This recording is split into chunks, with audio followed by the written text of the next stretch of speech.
después de horas. Desde el libro anterior, una regla que nos pusimos que nos funcionó muy bien y que repetimos en este caso fue que todo lo que entrara en el libro teníamos que estar los dos plenamente convencidos y de acuerdo.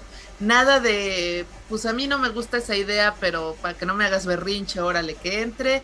Tampoco queríamos hacer algo como casos que se han visto, ¿no? De que este capítulo es tuyo y este es mío y para en privadito decirle a los amigos, el 4, el 5, el 8 son los míos, fíjate bien, ¿no? O sea, queríamos estar súper de acuerdo en que todo lo que estuviera ahí de veras nos convenciera mucho y entonces lo que hicimos fue un trabajo de preproducción, por decirlo de alguna manera, bastante largo. Estuvimos mucho tiempo eh, comentando desde que hicimos digamos, el argumento de las niñas fantasmas. A partir de ahí estuvimos comentando mucho lo que queríamos a grandes rasgos que pasara a lo largo de la historia, ¿no? Sí, y también estuvimos intercambiando mucho respecto de la hechura de los personajes, respecto del conflicto que iba a haber, del tipo de situaciones que queríamos plantear. Todo eso fue de común acuerdo.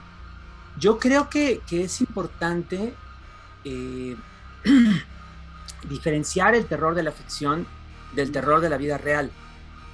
Muchas personas repiten este cliché de que no puede haber peor historia de terror que los titulares del día. Pero lo que aparece en los titulares del día no es propiamente pues una ficción, ¿no? No es una historia que se proponga como se propone un libro para niños o una novela para adultos, ¿no?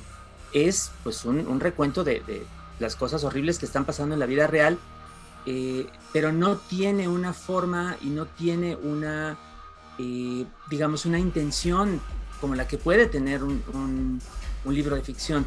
El libro de ficción puede hacer muchas cosas, pero esencialmente lo que está haciendo es, en casos como este, enfrentarnos con esas emociones tremendas, fortísimas, en un entorno seguro, en una situación en la cual sabemos que no nos va a pasar, que no nos puede pasar lo que le está pasando a los personajes, ¿no? No es lo mismo que leer la última noticia de una masacre o de cualquier cosa parecida. Más bien,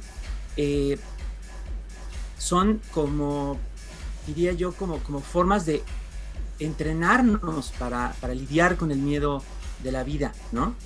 Pero insisto, en una situación en la cual ese miedo no puede traducirse en una amenaza física, ¿no? Es lo que sucede cuando nos ponemos a ver una película, ¿no? Y nos dejamos llevar por el susto, ¿no? El sobresalto de algo que nos echan en la pantalla, o cuando nos subimos en una montaña rusa, ¿no? Se supone que no nos va a pasar nada estando ahí en ese juego, ¿no? Pero sentimos que se nos sube el estómago a la cabeza, sentimos como la agitación debido a la aceleración, a la gravedad. Son, digamos, simulacros de peligro, simulacros de situaciones riesgosas, a partir de los cuales podemos darnos un gusto, ¿no? Porque esas sensaciones, digamos, desprovistas de peligro son agradables, de alguna manera, y además, cuando vienen expresadas o articuladas a través de las palabras, realmente sirven pues como parte de nuestro aprendizaje o nuestro descubrimiento del mundo, ¿no? Aprendemos que hay violencia, aprendemos que hay miedo, aprendemos que hay injusticia, aprendemos un montón de cosas, pero lo aprendemos en una situación en la cual podemos estar a salvo de todo eso y juzgarlo de otra manera, ¿no? Aprender un poco a prepararnos a dominar nuestro propio miedo en la vida real. Y además nos sirve también para explorar esas preguntas que tenemos para las que quizá no hay respuesta, ¿no? En este caso, ¿qué pasa después de la muerte?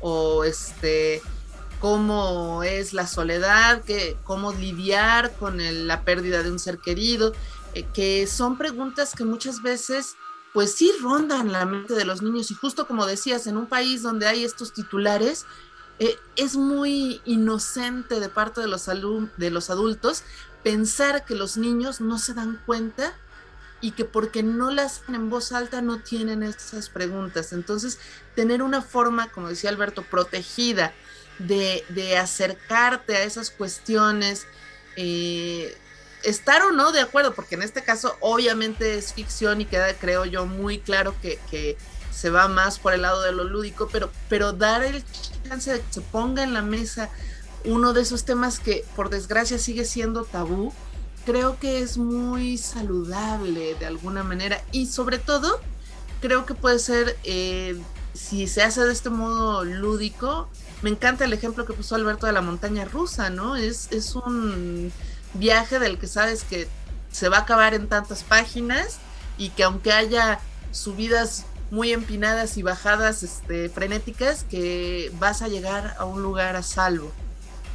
Yo creo que hay que hacerlo, pues, como se aborda cualquier tema, o se debería abordar cualquier tema en una historia para niños, de manera informada, de manera responsable, empática y sobre todo de una manera no aleccionadora, ¿no? Mucha gente cree que los libros para niños tienen que ser como un suplemento de la escuela, ¿no? Y dictar clases, ¿no? Y dar moralejas. Nosotros no creemos eso, pensamos más bien que los libros tienen que ser acompañantes en el proceso de descubrimiento, ¿no? En el descubrimiento de la vida. Y eso quiere decir que más que tratar de regir o normar la conducta de quien esté leyendo, lo que tratamos de hacer es plantearle ejemplos de pérdida, ¿no? De enfrentamiento con la muerte, ¿no? Que finalmente también es parte de la vida, que puedan relacionarse de alguna manera con las experiencias que haya tenido cada persona, pues, en su propia existencia. Ninguno de ellos será exactamente los personajes que hemos creado, pero con suerte podrán